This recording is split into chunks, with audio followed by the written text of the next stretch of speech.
꽤나 오랫동안 안디옥 교회에 대해서 살피고 있습니다. 아직도 안디옥 교회입니다. 이렇게 안디옥 교회를 여러 번 이렇게 하나님의 말씀을 듣는 이유는 그만큼 안디옥 교회가 중요합니다. 안디옥 교회의 중요성에 대해서는 사도행전의 구성에 의해서도 확인이 되는데 12장까지는 주로 배경이 어디냐 했을 때 예루살렘을 배경으로 합니다. 물론 이제 가이사라도 등장하고 가이사라 인근 지역도 등장하지만 결국은 예루살렘에서 중요한 일들이 일어나고 있음을 보죠. 그리고 13장부터는 이제 안디옥 교회가 중심으로 드러납니다. 물론 예루살렘이 등장하지 않는 건 아니지만 13장부터는 사울, 즉 바울의 사역이 본격적으로 기술되어 있고 그 바울의 사역 자체가 안디옥을 중심으로 펼쳐집니다. 12장 마지막 절 25절에도 이렇게 얘기하죠. 바나바와 사울이 부조하는 일을 마치고 마가라는 요한을 데리고 예루살렘에서 돌아오니라 이렇게 번역을 해놨죠. 그러니까 돌아온다는 말에서 그 중심이 안디옥임을 이제 그 의미를 알 수가 있겠죠. 이 안디옥 교회는 대단히 중요한 이유 중에 하나가 뭐냐면 이런 거예요. 나중에 좀 더 살피겠지만 예루살렘 교회와 안디옥 교회 둘 중에 하나를 우리 지금 그의 나라 교회랑 비교해서 예루살렘 교회와 안디옥 교회, 우리 그의 나라 교회는 어느 교회에 더 가까울까요? 세상에 있는 모든 교회, 한국 땅에 있는 모든 교회는 사실 안디옥 교회에 더 가깝습니다. 그 이유에 대해서는 차츰 말씀을 드리도록 하고요. 오늘 우리가 안디옥 교회에서 교회에 대하여 마지막으로 살필 내용은 교회의 사명에 관한 것입니다. 여러분, 모든 교회에는 사명이라는 것이 있습니다. 그럼 세상에 있는 모든 교회들이 다 사명이 똑같을까? 여기서 사명이라 함은 하나님께서 우리에게 부여하신 임무, 해야 할 일들에 관한 것이죠. 먼저 우리 교회는 사명이라는 게 있을까요? 사명이라는 건 어떻게 알 수 있을까? 이런 이야기들을 오늘 저희 말씀을 통해서 배워보려고 하는 겁니다. 먼저 교회의 사명에 대하여 이야기할 때에 여러분 모든 교회는 동일한 사명이 있고 또 각기 다른 사명이 있습니다. 우리 교회가 세상에 있는 모든 교회는 다 동일하게 해야 할 일이 있어요. 그걸 간단하게 이야기하자면 교회의 속성을 드러내는 일입니다. 자, 교회의 속성이라는 것이 뭐냐? 교회는 원래 교회라는 것이 가지고 있는 성격이라는 게 있단 말이에요. 예를 들면 이런 거죠. 자, 학교의 속성과 회사의 속성은 같습니까? 다릅니까? 요즘 학교들은 자꾸만 같아지려고 하는, 특히 대학교들이, 그죠? 대학교들도, 진학이나 아니면 취업을 많이 시켜서 많은 학생들을 유치하는, 그래야 등록금도 많이 벌고, 이렇게 생각하면 비슷하게 여겨질 수 있겠지만, 사실 학교가 드러내야 할 속성과 회사가 드러내는 속성은 다르죠. 회사는 이윤 추구라는 분명한 속성이 있습니다. 학교는 그와는 좀 다른 것이죠. 교회에는 그럼 어떤 속성이 있을까요? 교회의 속성이라는 것은 그것이 그의 나라 교회든 아니면 2000년 전쯤의 예루살렘 교회든 안디옥 교회든 간에 어느 시대 어떤 곳에 있는 교회라 할지라도 모든 교회는 다 속성을 드러내야 해요. 여러분, 자, 이창건 다음에 물으면 대답 잘해야 된다.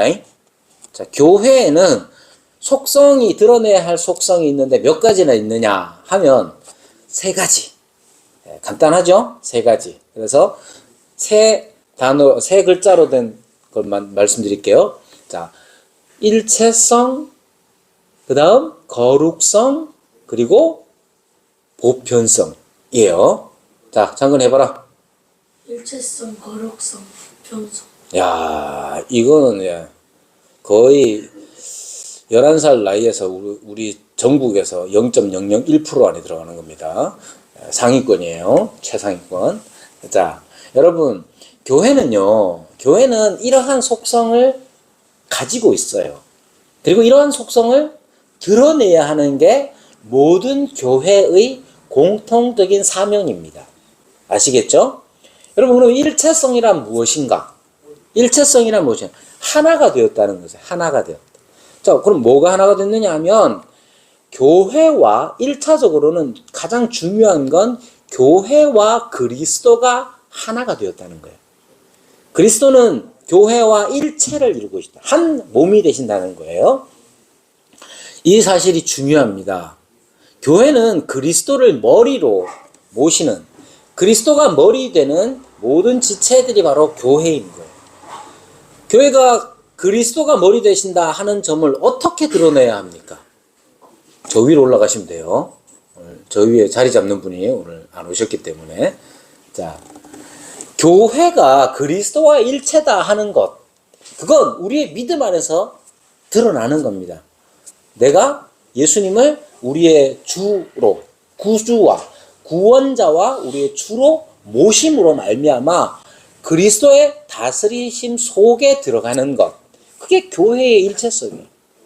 여러분, 우리 교회가, 그의 나라 교회가 진짜 좋은 교회라면 어떠해야 되느냐 하면, 그리스도와의 일체, 그리스도께서 우리의 머리가 되셔서 우리를 통치하시고 다스린다는 사실이 드러나야 합니다.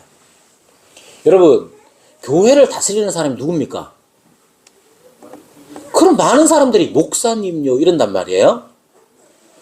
그렇게 되면 우리는 교회가 아닌 거예요.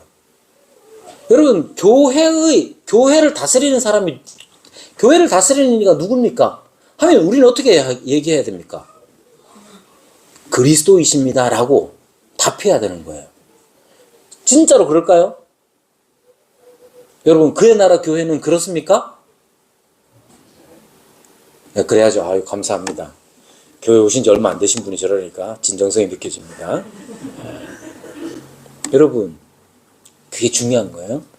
그래서 우리는 애를 써서 그리스도가 우리를 다스리고 계신다는 사실을 드러내기 위한 선택들을 해야 돼요. 아시겠어요?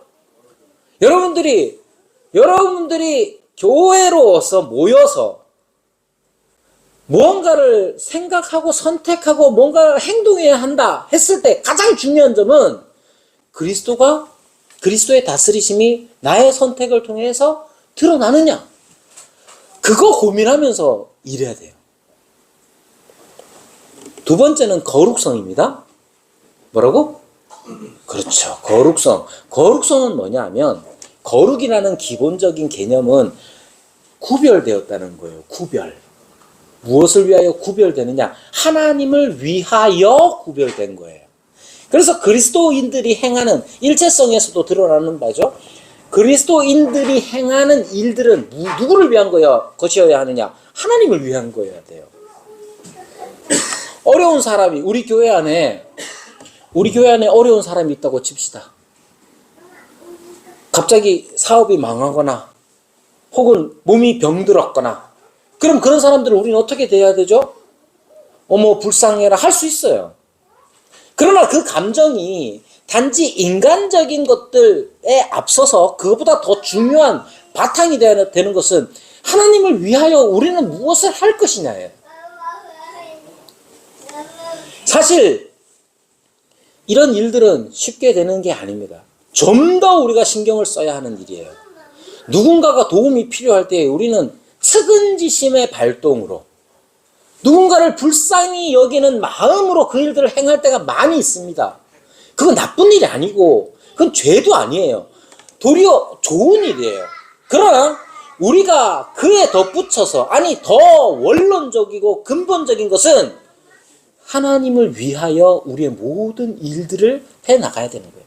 그래야 하나님의 거룩하심이 드러나는 겁니다.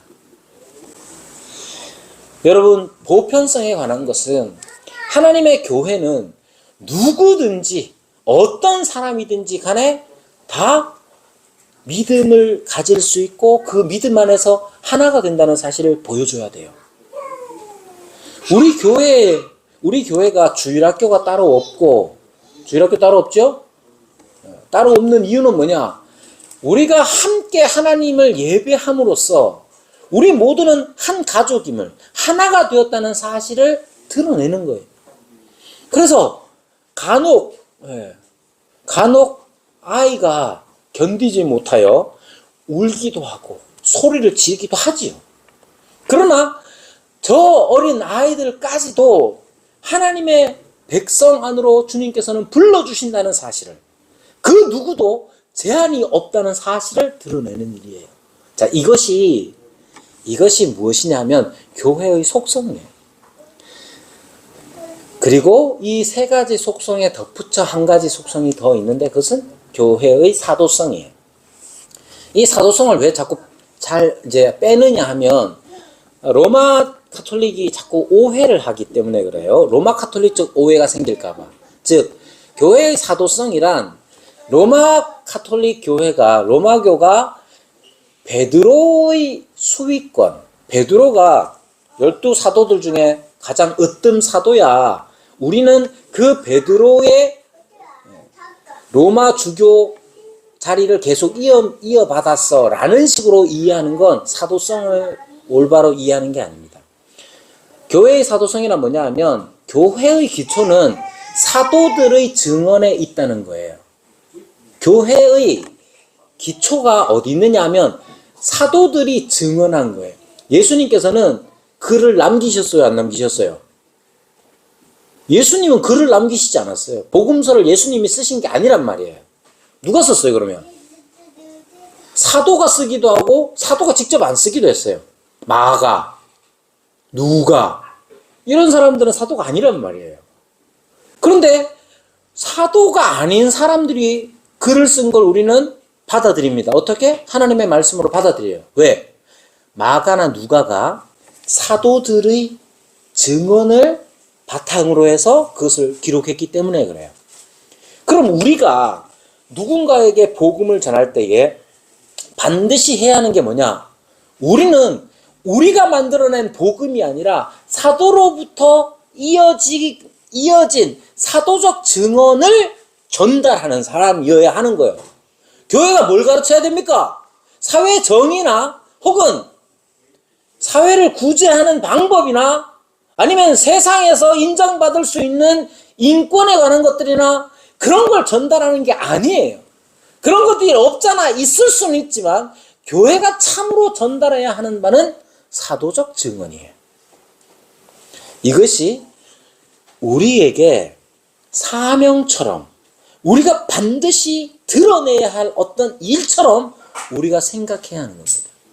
그래서 이 네 가지 교회의 속성 혹은 세 가지 혹은 네 가지의 교회의 속성은 모든 교회들마다 있어야 해요. 만약에 우리 교회가 분위기는 엄청 좋은데 교회의 속성을 드러내지 않는다. 그럼 우리는 회개해야 하는 겁니다. 사실 분위기 좋은 데는 많아요. 여러분 저도 이제 테니스 치는데 테니스 동아리 클럽 같은 데 가면 재밌습니다. 막 아줌마들 와가지고 막 주로 아줌마들이 있어야 돼요. 아줌마들이 와가지고 뭐 음식도 해오고 막 이런단 말이에요. 아저씨들끼리 모이면 맨날 싸우기만 하고 그렇게 이제 서로 막 돌아보는 일들도 있을 수 있어요. 우리 교회가 그런 일만 있으면 과연 그것이 교회라고 할 수 있느냐 했을 때 그렇지 않습니다. 여러분, 교회에는 교회의 속성이 있고 그 속성을 드러내는 일을 사명처럼 여겨야 해요. 예루살렘 교회와 안디옥 교회는 이러한 교회의 속성을 가지고 있었습니다. 먼저 잠깐 살펴보면 11장에 다시 넘어가서 보시면요. 11장 20절에 안디옥 교회의 시작에 대해서 말하죠. 어떻게 말합니까? 구브로와 구레네 몇 사람이 안디옥에 이르러 헬라인에게도 말하여 주 예수를 전파하니, 여기에 전파라는 그 글자 위에 숫자 써놨죠. 그런 숫자는 밑으로 쭉 내려가면 안내를 해놨습니다. 2번 뭐라고 써놨습니까? 복음으로 헬, 복음으로 전하니. 여기 헬은 헐도 아니고 지옥도 아니고 헬라어를 뜻합니다. 자, 헬라어로 이 전파하니라는 말의 뜻은 복음을 전하니라는 겁니다. 지난번에도 말씀드렸지만 19절에 유대인에게만 말씀을 전하는데 라는 이 말은 그냥 이야기하다 라는 의미예요. 헬라어 뜻이에요. 그런데 전파하다 라는 이 말은 우리가 잘 아는 복음을 전하다 하는 의미예요. 여러분, 교회는 이렇게 주, 예수를 복음으로써 전해서 시작되는 거예요. 이 안에 그리스도와의 일체성과 또 거룩성이나 보편성에 관한 이야기들이 다 담겨져 있죠. 여러분, 주라는 말은 항상 우리가 너무 쉽게 생각을 하는데, 주라는 이 말 자체를 어떤 사람, 예수라는 사람에게 붙이는 건 대단히 어색한 일이었어요. 그래서 신학자들 가운데서도 최초기 기독교를 연구한다는 사람들이 어떻게 예수를 숭배하게 되었는가라는 표현을 써가면서 이 일들을 연구를 합니다. 우리는 너무 익숙하게 아우 주님부터 시작해가지고 아이고 머리야 할 때 아이고 주여 뭐 이러기도 하는데 그렇게 쉽게 쓰이긴 하지만 실제로 어떤 사람에게 주라는 단어를 갖다 붙이는 게 어려워요. 그건 가능할 수가 없어요. 그럼 주라는 말이 왜 그렇게 어려우냐면 이 주라는 말 안에 하나님이라는 개념이 들어가 있기 때문에 그래요. 여러분, 여러분들이 저를 대부분 다 좋아하잖아요. 빨리 대답해야 되는데. 저를 좋아하는데 제가 여러분들한테 내가 사실 하나님이야 이러면 여러분들이 그냥 웃고 치우겠죠. 그죠? 근데 진지하게 계속 그러면 뭐라 하겠어요? 근데 여러분, 예수님의 경우는 자신을 드러내셨을 뿐만 아니라 사람들이 그렇게 고백하기 시작한 거예요. 어떻게 그런 일이 일어날 수 있었느냐 하면 예수님의 부활과 승천이 결정적입니다. 물론 예수님의 부활과 승천을 눈으로 봤다고 해서 다 믿음이 생기는 게 아니에요. 성령의 역사가 그 일들을 이루는 것이죠. 여러분, 이렇게 주 예수를 전파하는 것, 예수님이 주가 되신다는 사실, 어떻게 부활과 승천을 통해서 주가 되신다는 사실을 복음으로써, 그것이 나에게 좋은 소식으로서 사람들이 전파한 거예요. 그래서 교회는 시작되는 겁니다. 주라는 단어, 이것은 부활과 승천으로 말미암아 생겨난 칭호인데, 즉 부활로서 영원한 생명을 가지시고 하늘에 오르시는 것으로서 영원한 통치를 나타내는 겁니다. 이것이 복음의 기초가 되고 교회의 기초가 되는 겁니다.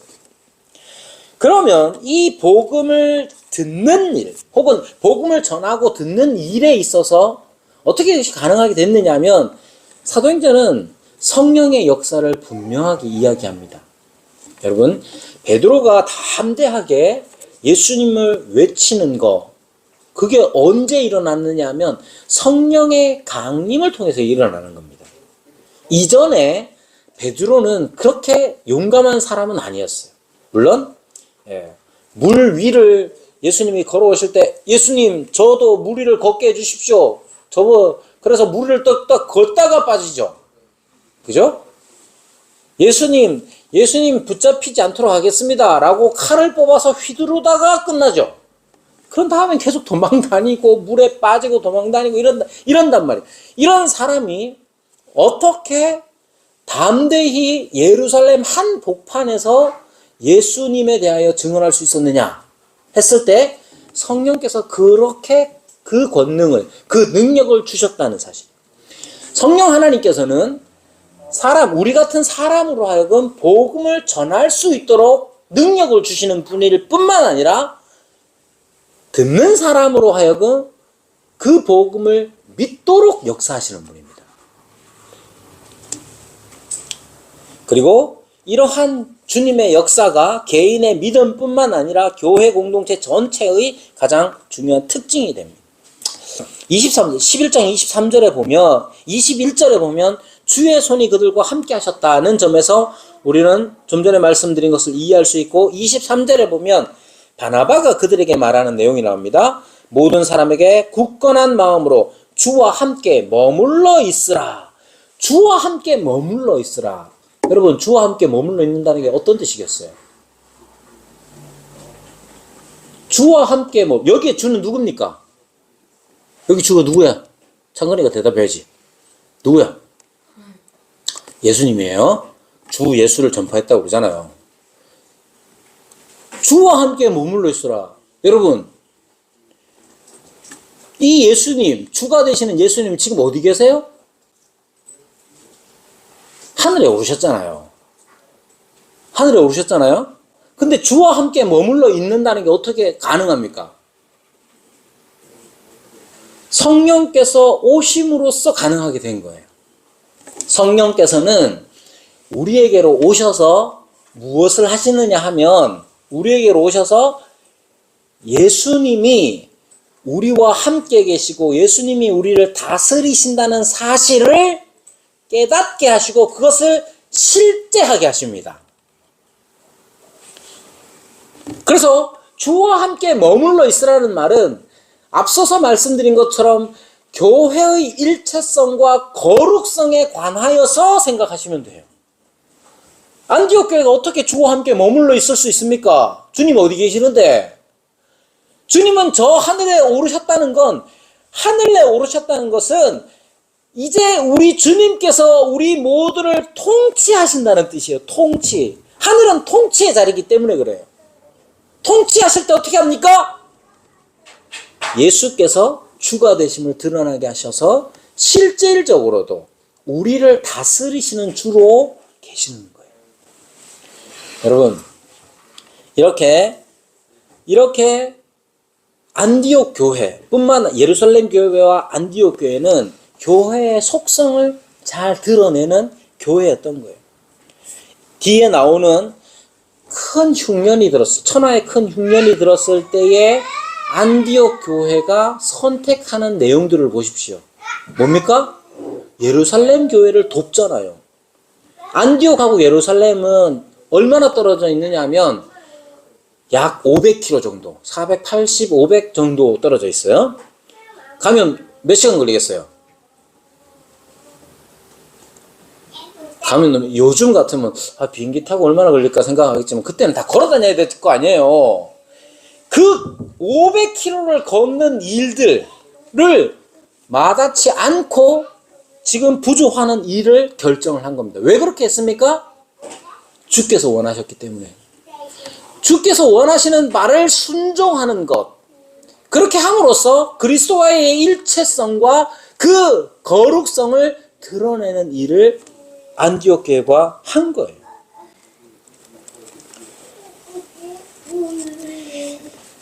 여러분, 우리 13장 1절에 보면, 다시 돌아와서 13장 1절에 보면 안디옥 교회의 보편성에 대해서 볼 수가 있죠. 안디옥 교회에서 교회의 선지자들과 교사들이 있었다라고 말하면서 그들을 하나씩 한 명씩 이렇게 이름을 나열합니다. 바나바는 구브로 출신입니다. 구브로. 여기 구브로는 키프로스 혹은 사이프러스라고 불리는 그 지중해 중간에 이렇게 큰 섬이 하나 있는데 거기 출신입니다. 그리고 레윈이었고, 니게르라 하는 시몬. 이 니게르라는 게 특이한 게 헬라어로 기록되었음에도 불구하고 이 니게르라는 이 표현 자체는 라틴식이에요. 라틴어적인 표현이란 말이에요. 아무튼 이 니게르라는 라틴식 이름을 사용하는 시므온, 아마도 영어에서 요즘은 사용하면 안 되는 단어이지만 니그로와 같은 어원을 가지고 있죠. 그래서 아마도 흑인이 아니었을까라고 짐작할 수 있는 거예요. 구레네도 마찬가지죠. 구레네도 북아프리카, 지금 리비아 쪽의 도시 이름입니다. 분봉왕 헤롯의 젖동생 마나엔이라는 사람도 그렇고 사울 다소 출신이고, 이 안디옥 교회에서 선지자들과 교사들, 이 사람들이 다 어떤 사람들이냐면 정통 유대인이라고 부를 만한 사람이 없어.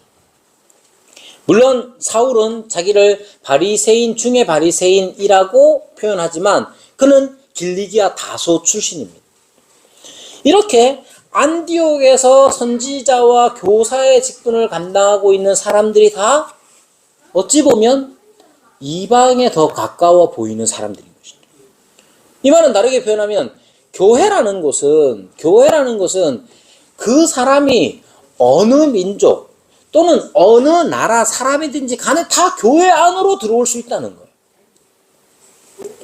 여러분, 여기에서 확인하는 게 뭐냐 하면 예루살렘 교회와 안디옥 교회가 같으면서도 다르다는 점이죠. 사명의 측면에서.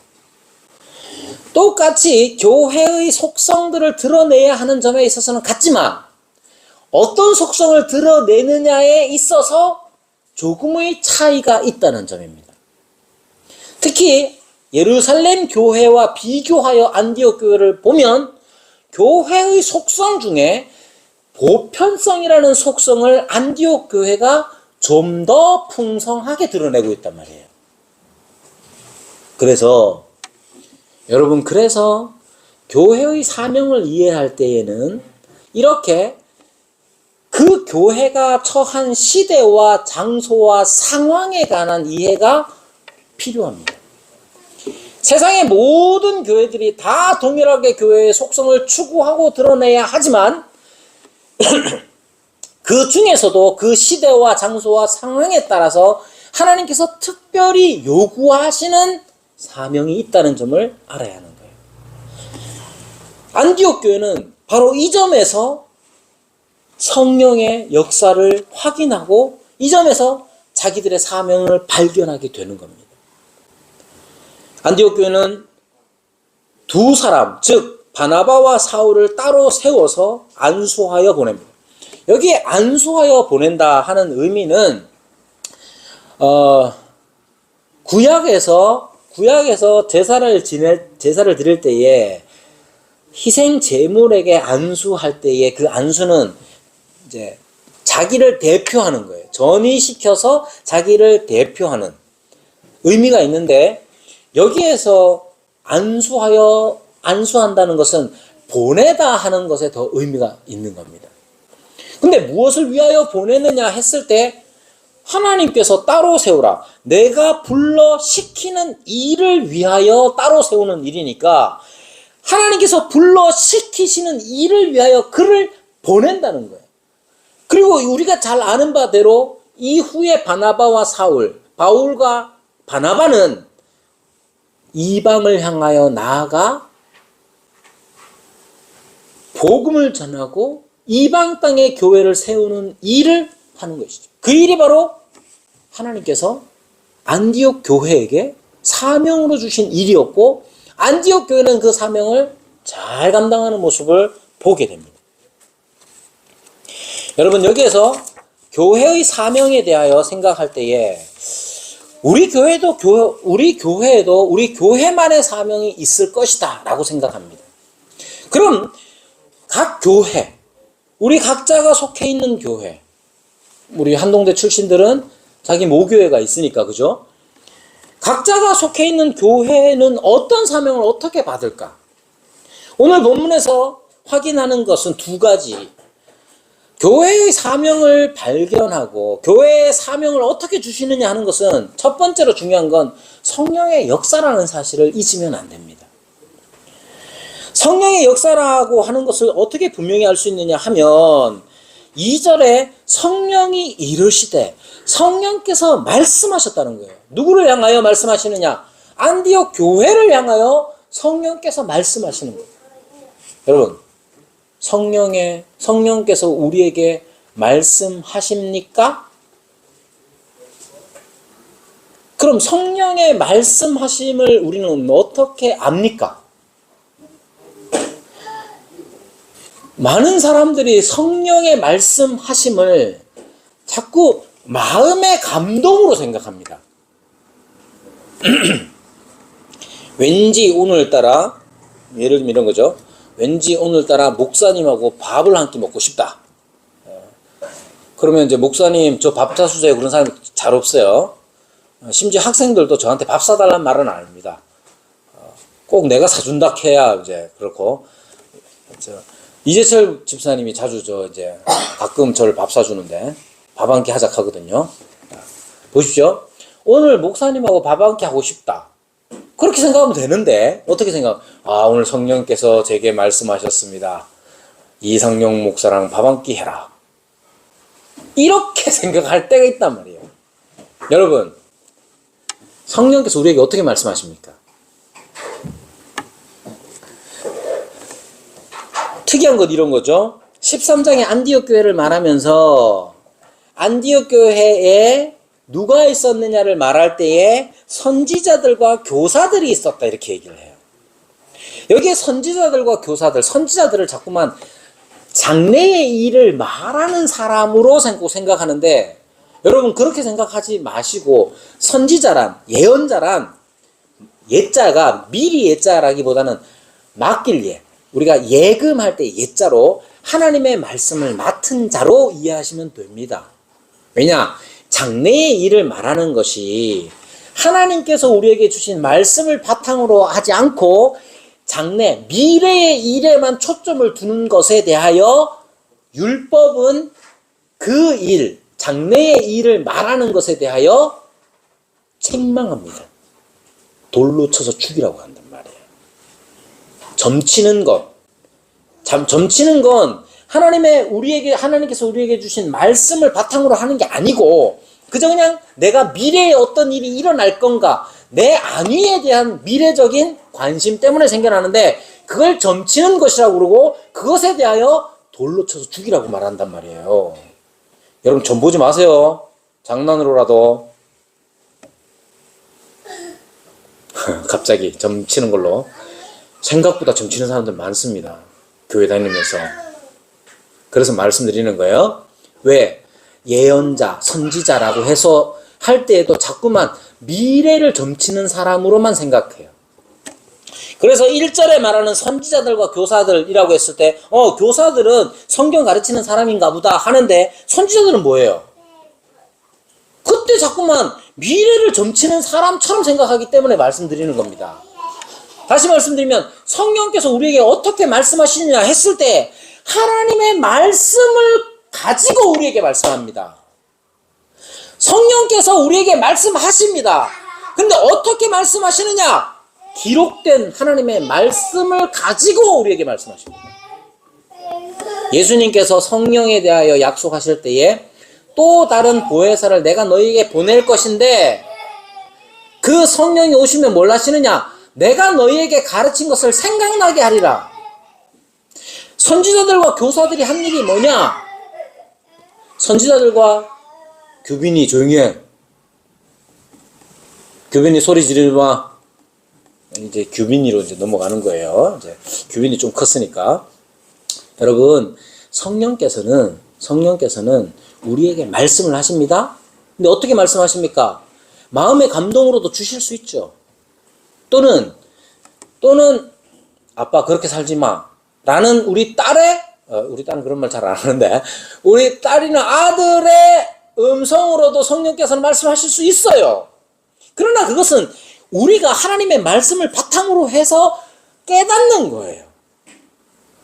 하나님의 말씀, 기록된 하나님의 말씀을 가지고 우리에게 말씀하시는 거예요. 그래서 안디옥 교회 선지자들과 교사들을 쭉 나열한 겁니다. 즉 이렇게 생각하시면 돼요.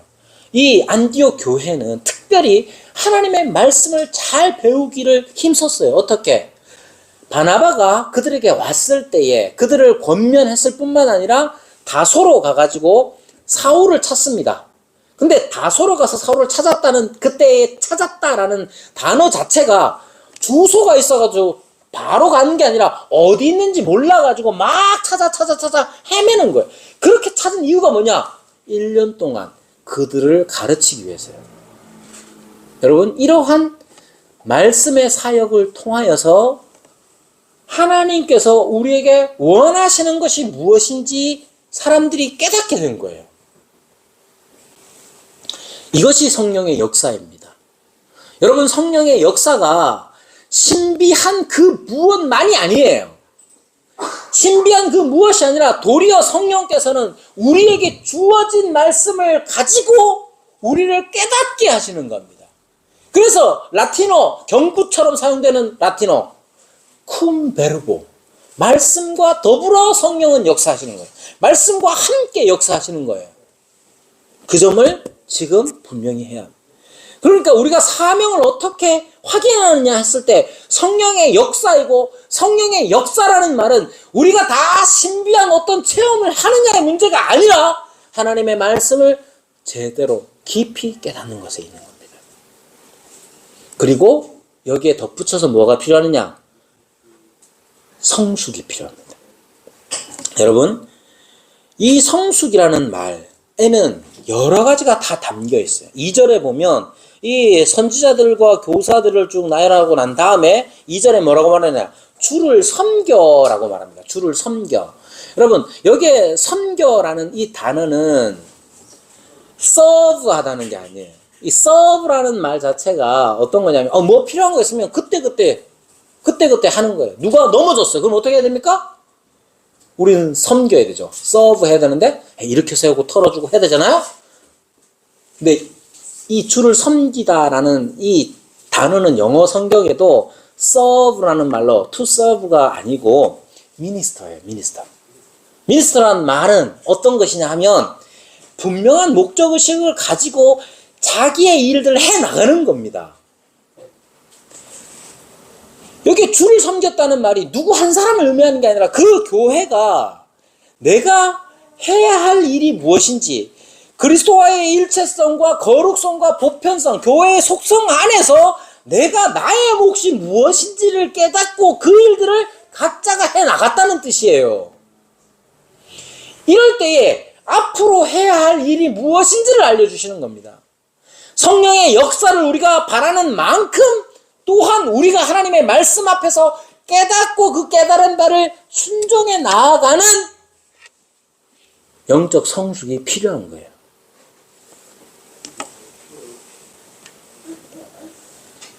그래서 하나님께서, 성령께서 안디옥 교회에게 깨닫게 하신 것이죠. 누구를 통해서? 누구를 통해서 깨닫게 하시느냐? 선지자들과 교사들, 하나님의 말씀 맡은 자들을 통하여서 깨닫게 가시는데, 그렇게 말씀을 가르치고 나갈 때에 안디옥 교회 구성원들이 하나님께서 원하시는 것이 무엇인지를 깨달아 알아가는 성숙이 그들에게 있었단 말이에요. 그래야 하나님의 사명이 교회 가운데서 드러나는 겁니다. 여러분, 우리 교회의 사명은 뭡니까? 여러분, 졸지 말고 중요한 거예요. 우리 교회의 사명은 뭡니까?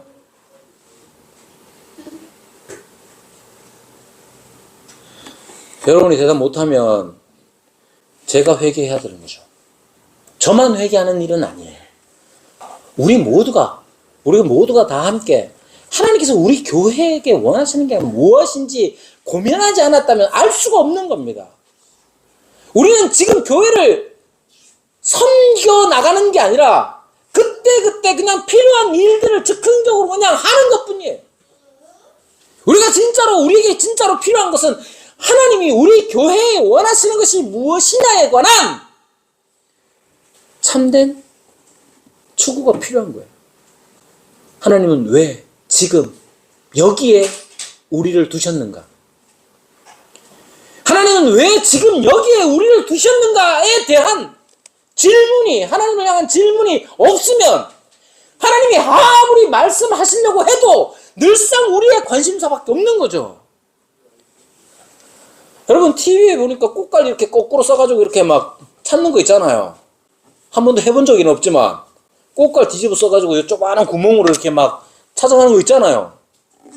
여러분, 우리의 관심사가 꽃갈 뒤집어 쓴 것처럼 그렇게 작고 나 하나밖에 없으면 나아갈 바를 알지 못하는 거예요. 여러분이 우리 교회의 사명을 위해서 교회의 사명을 위해서 얼만큼 고민하고 기도해 봤느냐? 스스로 질문해야 합니다. 성령께서 큰 역사를 이루신다 하더라도 우리가 하나님 앞에서 영적으로 성숙해 있지 않으면 그 사명을 발견하지 못하는 거예요.